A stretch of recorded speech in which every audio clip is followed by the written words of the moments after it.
นี่คือภาพน้ำพุงบ้านตะโงยอำเภอตะโงยยังไม่ได้มีการย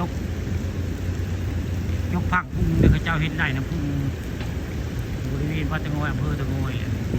มีแมคโครอยู่4 คันกำลังทำงานตอนเช้านี้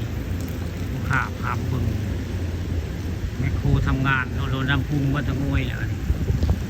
เจ้ากำลังสร้างตะเปกเนี่ยเจ้าเห็นงานแต่เช้าเนี่ยคนเดียวคาดว่าเจ้าที่ผู้มีอะไรบริเวณมี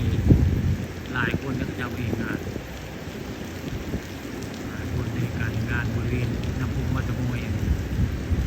กินได้น้ำพุมวยง่ายการพังไล่น้ำพุการพังดูบ้านตะมวยอำเภอตะมวยเจ้าเห็นงานแต่เช้าได้2 โมงกว่าแล้วการเหตุการณ์งานครู4 คันในทำงานภาคพุ่งเลยภาคพี่เป็นคนทำงานครับคนเหตุงานดูพังพุ่งวัดตะงอยอำเภอตะงอยแหละเหตุไรการพังน้ำพุ่งวัดตะงอยแหละพัฒนาที่ท่องเที่ยวอะไรไงมีโคนก็4 คันได้จกพวกเงยอีกตรงมือเบื้องแรกก็ปานในกันนกฟางหักหรือว่านกเจ้าอะไรไงนกเจ้าหากินหอยหากินปูกินปลาพุ่นละเก็บเทียบก็ได้อันนี้เป็นแม่คู่เดี๋ยวผมว่าแล้วปานในกันนกแปลงขับปากห้างหากินหอยแล้ว4 ตุกพุ่นละน้ำปูพระเจ้ากำลัง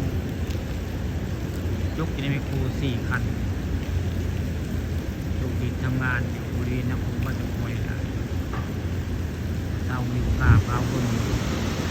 น้ำปูบ้านตะโงยข้างหลังจะเป็นน้ำตกน้ำโตนไหน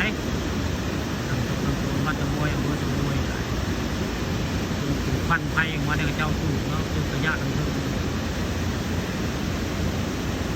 นี่นะน้ำตกบ้านตะโงยอำเภอตะโงยน้ำปูบ้านตะโงยครับนี่นะน้ำตกนี่นะน้ำปูบ้านตะโงยวิวทัศน์สวยงามครับบรรยากาศโรแมนติกคักให้งามธรรมชาติสร้างมากับเจ้าเก็บมาแล้วก็เรียนเนี่ยพญาตะงวยวัดตะงวยทางใต้ได้อยู่ทางใต้พญาตะงวยอยู่ทางเหนือเนี่ยใต้ผ่านน้ำรุ่นดูน้ำตกวัดตะงวยอยู่ที่ใต้ได้อยู่ทางใต้พญาตะงวย